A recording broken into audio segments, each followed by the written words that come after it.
नमस्कार, आप देख रहे हैं इंडिया न्यूज हरियाणा और साथ में हूं आपकी कीर्ति कंसल। हम शुरुआत कर रहे हैं हरियाणा विशेष की।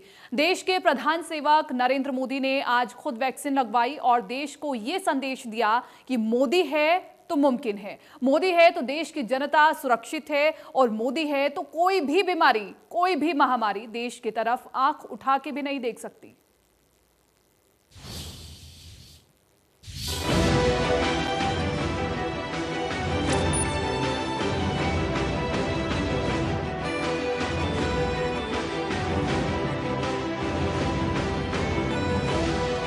पीएम मोदी ने किया श्योर, भारत की वैक्सीन है प्योर।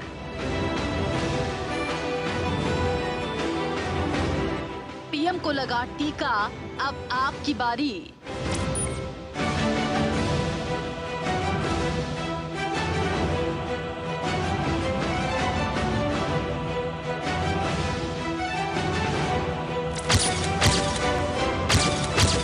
ये तस्वीरें 56 इंच के सीने को और फौलादी बना रही हैं। ये तस्वीरें देश का सीना गर्व से और चौड़ा कर रही हैं। ये तस्वीरें पाकिस्तान समेत पूरी दुनिया को संदेश दे रही हैं कि देश पर कितनी भी बड़ी बीमारी, कितनी भी बड़ी परेशानी क्यों ना आ जाए, मोदी है तो मुमकिन है। जुमलेबाज, चौकीदार, चाय वाला, न जाने ऐसे कितने ही नाम का तमगा प्रधानमंत्री नरेंद्र मोदी को दिया गया। लेकिन आज सुबह जो तस्वीर दिल्ली के एम्स अस्पताल से निकलकर सामने आई, उसने विरोधियों के मुंह पर ताला लगा दिया।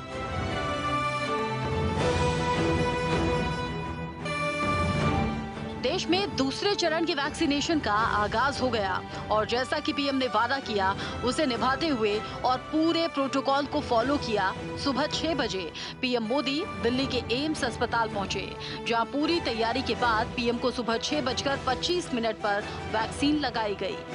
पीएम मोदी ने स्वदेशी भारत बायोटेक की वही कोवैक्सीन लगवाई, जिस पर विरोधी सवाल उठाते थे। इसके बाद 35 मिनट तक पीएम डॉक्टर्स की निगरानी में रहे और फिर ठीक 7 बजे एम्स से अपने आवास 7 लोक कल्याण मार्ग के लिए रवाना हो गए। पुडुचेरी की रहने वाली सिस्टर पी निवेदा ने उन्हें ये डोज दी। पीएम ने असमी गमछा पहना हुआ था और बिना किसी सुरक्षा के एम्स पहुंचे थे। पीएम मोदी को दूसरी डोज 28 दिन बाद लगाई जाएगी। जब आया सर ने पूछा आप कहाँ से हो, मैंने बोला मैं केरला से हूँ और डिस्ट्रिक्ट भी पूछा, बता दिया। फिर सर खुद हाथ जोड़ के मलयालम में वणक्कम बोल दिया। अच्छा। और उसके बाद हम इंजेक्शन लगा दिया। उसके बाद फिर हाफ एन आवर ऑब्जर्वेशन के लिए सर को रखा। Sir was comfortable and after that half an hour के बाद सर चले गया। जाने से पहले भी आके हाथ जोड़ के हमें वणक्कम और थैंक यू बोल। आज सुबह पता चला पीएम सर आ रहे वैक्सीनेशन के लिए। मैं वैक्सीनेशन सेंटर में हूँ फ़िलहाल, तो सर को वैक्सीनेट करने के लिए मुझे बुलाया गया था और इधर आने के बाद पता चला कि सर आ रहे हैं। सर से मिलकर अच्छा लगा, सर ने अच्छी बात की है। सर को भारत बायोटेक की कोवैक्सीन दिया गया है फर्स्ट डोज, अभी 28 डेज में सेकेंड डोज पेंडिंग है। पीएम के वैक्सीनेशन के बाद सोशल मीडिया पर उनकी तारीफों की झड़ी लग गई। जनता तो जनता, उनके कट्टर विरोधी भी मुरीद हो गए। शिवसेना नेता प्रियंका चतुर्वेदी ने ट्वीट किया और लिखा, ये सुनकर अच्छा लगा कि प्रधानमंत्री नरेंद्र मोदी ने आज कोवैक्सीन लगवाई है।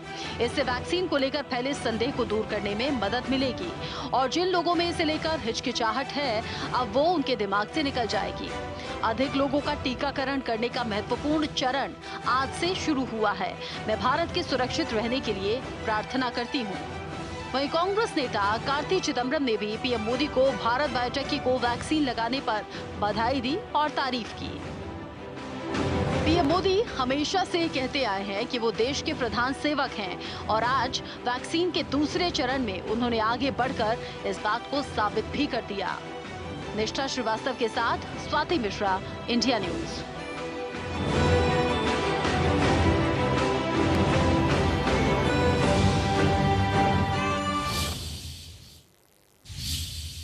और पीएम मोदी के वैक्सीन लगवाने के बाद देश के कई बड़े नेता भी वैक्सीनेशन को लेकर के कतार में नजर आए हैं, जिनमें से देश के उपराष्ट्रपति वेंकैया नायडू, बिहार के सीएम नीतीश कुमार और उड़ीसा के सीएम नवीन पटनायक ने भी टीका लगवाया है। तो ये तस्वीरें हम आपको दिखा रहे हैं। पहली तस्वीर में आप देख सकते हैं कि उपराष्ट्रपति वेंकैया नायडू ने भी आज इस टीकाकरण अभियान में शामिल होकर के एक बड़ा संदेश दिया है। प्रधानमंत्री नरेंद्र मोदी ने तो आज शुरुआत की ही है इस अभियान की। दूसरे चरण में प्रधानमंत्री नरेंद्र मोदी ने टीका लगवाया है, नीतीश कुमार ने भी टीका लगवाया और ओडिशा के सीएम नवीन पटनायक ने भी आज टीका लगवा करके देश की जनता को एक संदेश दिया है कि डरे नहीं, इस अभियान में आगे आएं और भारत को कोरोना मुक्त बनाया जाए।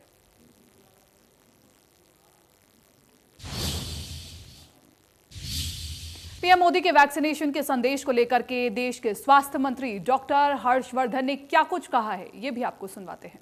ये सिखाया है कि हम हृदय से आभारी हैं देश के प्रधानमंत्री नरेंद्र मोदी जी के, जिन्होंने हमेशा हमें ये सिखाया है कि you have to lead by example. और स्वयं सबसे पहले जब 60 साल से ऊपर के लोगों के लिए वैक्सीनेशन देश में खोला गया है, तो सबसे पहले भारत के प्रधानमंत्री ने वैक्सीन लिया, स्वदेशी वैक्सीन ली, कोवैक्सीन, जिसके खिलाफ इतना ज़्यादा दुष्प्रचार किया गया, जो कि साइंटिफिकली एकदम से परफेक्ट थी। तो मैं ये समझता हूँ कि प्रधानमंत्री जी ने बड़ा स्पष्ट संदेश दे दिया है देश को। अब किसी भी किस्म की इससे संबंधित अफवाहों पर, मिस इन्फॉर्मेशन पर, दुष्प्रचार पर और जो इससे जुड़ी हुई जो वैक्सीन हेजिटेंसी का इशू था, ये हमेशा के लिए it should be buried once for all. PM Modi के वैक्सीन लगवाने के बाद काफी हद तक लोगों के दिमाग से डर दूर होगा। स्वास्थ्य मंत्री अनिल विज का कहना है कि पीएम ने वो काम किया है जो एक सच्चा नायक ही कर सकता है। उन्होंने ये भी बताया कि अब उन्हें वैक्सीन की जरूरत नहीं है क्योंकि डॉक्टर्स इसके लिए मना कर चुके हैं। भय ना हो, कोई भ्रांति ना हो, कोई विपक्ष के झूठे प्रचार में ना आए, इसलिए प्रधानमंत्री जी ने स्वयं पहल करते हुए सबसे पहले खुद इंजेक्शन लगाया है, ताकि लोगों के मन से कोई भय या कोई भ्रांति, कोई शक शुबा हो, वो दूर हो जाए, ताकि लोग अपने आप आकर ये वैक्सीन लगवाएं और देश को कोरोना की महामारी से मुक्त किया जा सके। जब ट्रायल शुरू हुआ था तो सबसे पहले मैंने कोरोना वैक्सीन लगवाई थी, लेकिन अभी मैं दूसरी डोज लगवा पाता 28 दिन के बाद, बीच में ही मुझे कोरोना हो गया और काफ़ी गंभीर कोरोना हो गया। ठीक होने के बाद जब मैंने अपनी एंटीबॉडी चेक करवाई तो सब देखकर हैरान हो गए कि मेरी 300 की एंटीबॉडी थी। तो अब डॉक्टरों का ये कहना है कि अगर 300 की एंटीबॉडी है तो आपको वैक्सीन की ज़रूरत नहीं है। वहीं पीएम मोदी के वैक्सीनेशन को लेकर के डिप्टी सीएम दुष्यंत चौटाला ने क्या कुछ कहा है, ये भी आपको सुनवाते हैं। एक्सपोर्ट भी किया है और दुनिया ने उसको अपनाया भी। और मुझे लगता है कि आज जिस प्रकार से सीनियर सिटीजन या जो लोग कोमॉर्बिड हैं, उनके लिए वैक्सीनेशन का प्रारंभ हुआ है और प्रधानमंत्री ने स्वयं अपने आप को वैक्सीनेट कराकर lead from the front example set किया। मुझे लगता है कि देश के अंदर एक अपने आप में ये साइंस के अंदर क्रांति है कि इस महामारी की वैक्सीन भी हमने बनाई और हमने अश्योर किया कि हम अपनी पूरी पॉपुलेशन को एक मिनिमम रेट के ऊपर प्राइवेट तौर पर भी वैक्सीन उपलब्ध कराएंगे। मुझे लगता है कि पिछले अब तो लगभग 1 साल हो गया, 11 महीने के अंदर जिस प्रकार से एक एक नागरिक ने काम किया है, ये अपने आप में दर्शाता है कि देश ने यूनाइटेड होकर इस महामारी से लड़ाई भी लड़ी है और इंडिया आने वाले दिनों के अंदर कोरोना से जीत हासिल। मुख्यमंत्री मनोहर लाल ने चंडीगढ़ में कोविड-19 की स्थिति पर समीक्षा बैठक की है। बैठक में मुख्यमंत्री ने अधिकारियों को नियमों की सख्ती से पालना के निर्देश दिए हैं। उन्होंने मास्क न पहनने वालों के चालान करने के साथ साथ मास्क वितरण करने के भी निर्देश दिए हैं। उन्होंने अधिकारियों को निर्देश देते हुए कहा कि मिनी सचिवालय, बस स्टैंड, पार्क इत्यादि जैसे सार्वजनिक स्थानों पर सख्ती बरती जाए। उन्होंने कहा कि अधिकारी आम नागरिकों द्वारा मास्क पहनना और सोशल डिस्टेंसिंग जैसे नियमों का पालन करना सुनिश्चित करवाए। बैठक में मुख्यमंत्री को जानकारी देते हुए बताया गया कि अब तक 2 लाख हेल्थ केयर और फ्रंटलाइन वर्कर्स को वैक्सीनेशन की पहली डोज दी जा चुकी है और 2,90,000 हेल्थ केयर और फ्रंटलाइन वर्कर्स को वैक्सीनेशन की दूसरी डोज दी जा चुकी है।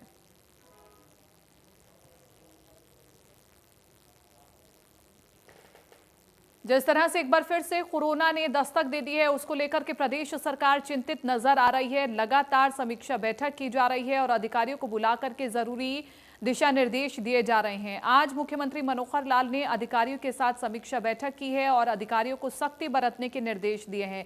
ये भी कहा गया है कि सोशल डिस्टेंसिंग का पालन करवाया जाए और मास्क न पहनने वालों के चालान काटे जाएं, क्योंकि कोरोना का नया स्ट्रेन आया है, जिसकी वजह से एक बार फिर से प्रदेश सरकार चिंतित है और कहीं ना कहीं लोगों में भी दहशत का माहौल है।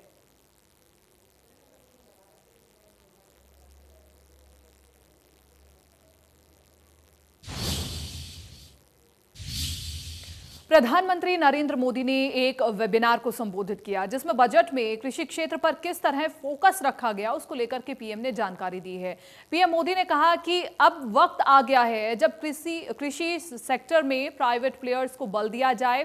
प्रधानमंत्री नरेंद्र मोदी ने अपने संबोधन में कहा कि कृषि क्षेत्र में प्राइवेट और पब्लिक सेक्टर को साथ आना होगा। देश के छोटे किसानों को ध्यान में रखते हुए सरकार ने काफी फैसले लिए हैं।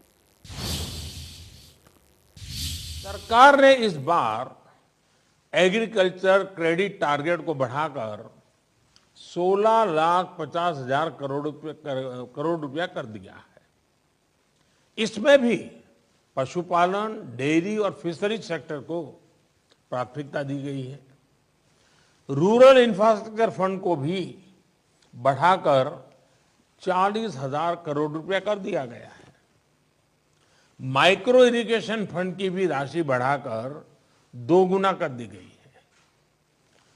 ऑपरेशन ग्रीन स्कीम का दायरा बढ़ाकर अब 22 पेरिसेबल प्रोडक्ट्स तक का उसको कर दिया गया है। देश की 1000 और मंडियों को ई नाम से जोड़ने का फैसला लिया गया है। इन सारे ही निर्णयों में सरकार की सोच झलकती है, सरकार का इरादा महसूस होता है और साथ साथ सरकार के विजन का पता चलता है। लगातार बढ़ते हुए कृषि उत्पादन के बीच 21वीं सदी में भारत को पोस्ट हार्वेस्ट क्रांति या फिर फूड प्रोसेसिंग क्रांति और वैल्यू एडिशन की आवश्यकता है। देश के लिए बहुत अच्छा होता अगर ये काम 2-3 दशक पहले ही कर लिया गया होता। अब हमें जो समय बीत गया है उसकी भरपाई तो करनी ही करनी है। आने वाले दिनों के लिए भी अपनी तैयारी और अपनी तेजी को बढ़ाना है। साथियों, अगर हम अपने डेयरी सेक्टर को ही देखें तो आज वो इतना मजबूत इसलिए है क्योंकि इतने दशकों में उसने प्रोसेसिंग का बहुत विस्तार किया है। छोटे किसानों की संख्या 12 करोड़ के करीब है और इनका सशक्तिकरण, इन छोटे किसानों का एम्पावरमेंट ही भारतीय कृषि को अनेक परेशानियों से मुक्ति दिलाने में बहुत मदद करेगा। इतना ही नहीं, ग्रामीण इकोनॉमी का ड्राइविंग फोर्स भी वही बनेगा।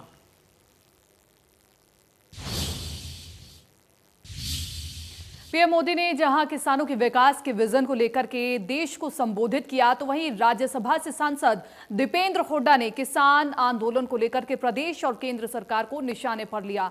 दीपेंद्र ने केंद्र सरकार को अहंकारी बताते हुए कहा कि इन्हें किसानों से बातचीत करनी चाहिए। वहीं विधानसभा सत्र में अविश्वास प्रस्ताव को लेकर दीपेंद्र ने दावा किया कि हरियाणा की सरकार जनता का भरोसा खो चुकी है।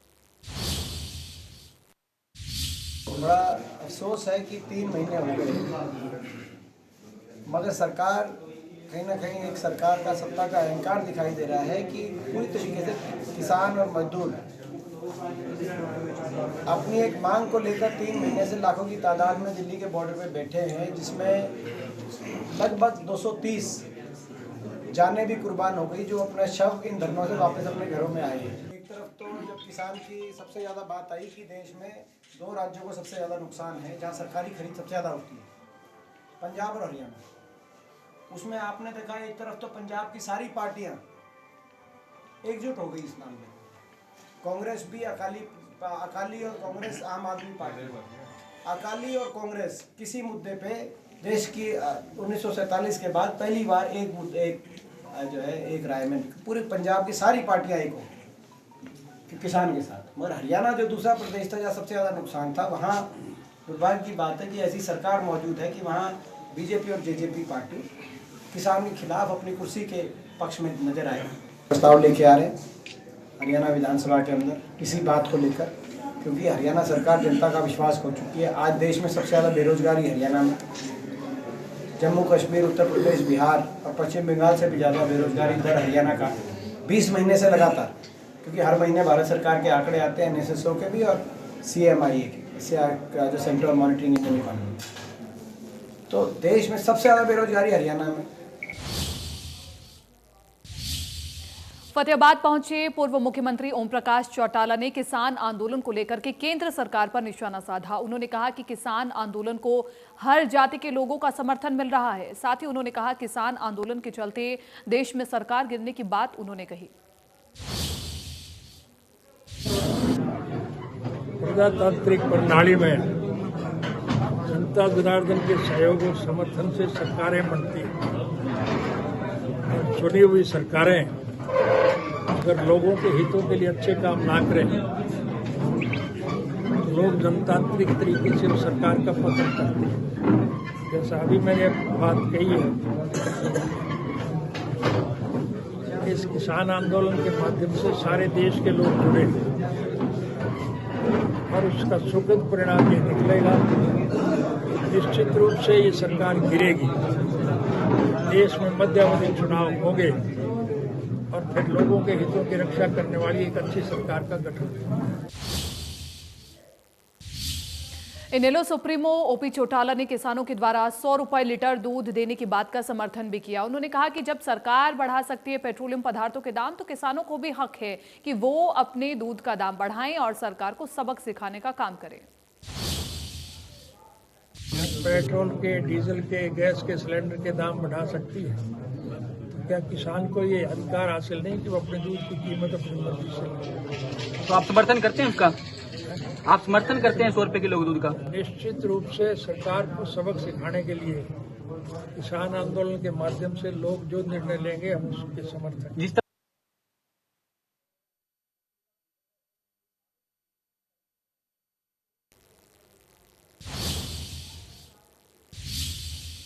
किसानों के मुद्दे पर क्या कुछ डिप्टी सीएम दुष्यंत चौटाला कह रहे हैं, ये भी आपको सुनवाते हैं। पिछले 5 दशकों तक, ग्रीन रेवोल्यूशन से लेकर आज तक, जब नई टेक्नोलॉजी आई, नए प्लेयर्स आए हैं, गवर्नमेंट सेक्टर के बाहर के लोग आकर फार्मिंग के अंदर अपना रिसर्च को दिखा पाए, किसान का उद्धार हुआ। ये कहना कि प्राइवेटाइजेशन से उद्धार नहीं होता। दुनिया के अंदर आज कॉटन का सबसे बड़ा अगर सीड मैन्युफैक्चर कोई है तो प्राइवेट कंपनी है, ना कि गवर्नमेंट है। आज इजिप्शियन कॉटन जो आया है वो भी प्राइवेट सेक्टर लेकर आया है, जिसकी आज मार्केट वैल्यू हमारी कॉटन के बराबर 3000 रुपये तेज है। आज हम बात करें सरसों है, सरसों का तेल आज भी विदेशी मार्केट में बहुत भारी मात्रा में डिमांड है। अगर एक्सपोर्ट खुलता है, मैं ये मानता हूँ कि सरसों की कीमत जो आज भी MSP से 400-500 रुपये ज़्यादा है, उसके अंदर भी और उछाल आए। तो ये थोड़ी थोड़ी चीज़ें हैं जो मुझे लगता है कि किसान को और आर्थिक तौर पे मजबूत करें। मगर कई बातें जो उनने भी रखी हैं वो भी जायज़ है और केंद्र मुझे लगता है उनको बदलने के लिए भी आज तैयार है। तो संगठनों को आगे आना पड़ेगा, इसके ऊपर चर्चा दोबारा करनी पड़ेगी और जब चर्चा होगी मुझे लगता है कि कुछ ना कुछ सामने। आगामी बजट को लेकर के डिप्टी सीएम दुष्यंत चौटाला क्या कुछ प्रतिक्रिया दे रहे हैं, ये भी आपको दिखाते हैं। आगामी बजट के अंदर जिस तरीके से पिछले साल डेवलपमेंट स्कीम्स की हमने शुरुआत करी थी, मगर कोरोना की वजह से 6 महीने अधिकतम स्कीम्स रुकी रही। मैं तो इतना बोल सकता हूँ कि हमारा एक बहुत महत्वपूर्ण प्रोजेक्ट है गुड़गांव के अंदर ग्लोबल सिटी का, उसको आगामी वित्त वर्ष में लेके आएंगे, जो अपने आप में 1000 एकड़ में 2.5 से 3 लाख की आबादी की एक रेजिडेंशियल, कमर्शियल, इंस्टीट्यूशनल और उसके साथ अन्य जो स्कीम्स हैं उसको सब उस 1000 एकड़ के अंदर लाकर ग्लोबल सिटी का स्वरूप देगी, जिसको डायरेक्ट एक्सप्रेसवे के माध्यम। फिलहाल हरियाणा विशेष में मेरे साथ इतना ही। दीजिए इजाजत, नमस्कार।